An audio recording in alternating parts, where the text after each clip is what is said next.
Robert Browning's Porphyria's Lover. The rain set early in tonight, the sullen wind was soon awake. It tore the elm tops down for spite, and did its worst to vex the lake. I listened with heart fit to break, when glided in Porphyria. Straight she shut the cold out and the storm, and kneeled and made the cheerless grate blaze up, and all the cottage warm. Which done, she rose, and from her form withdrew the dripping cloak and shawl, and laid her soiled gloves by, untied her hat, and let the damp hair fall. And last she sat down by my side, and called me. When no voice replied, she put my arm about her waist, and made her smooth white shoulder bare, and all her yellow hair displaced, and stooping made my cheek lie there, and spread o'er all her yellow hair, murmuring how she loved me. She, too weak for all her heart's endeavor to set its struggling passion free from pride and vainer ties to sever, and give herself to me forever.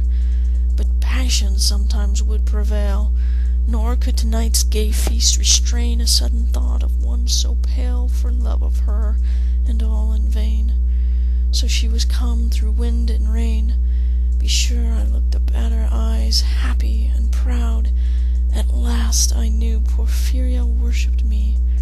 Surprise made my heart swell, and still it grew while I debated what to do. That moment she was mine, mine, fair, perfectly pure and good. I found a thing to do, and all her hair in one long yellow string I wound 3 times her little throat around, and strangled her. No pain felt she, I'm quite sure she felt no pain. As a shut bud that holds a bee, I warily oped her lids. Again laughed the blue eyes without a stain, and I untightened next the tress about her neck. Her cheek once more blushed bright beneath my burning kiss.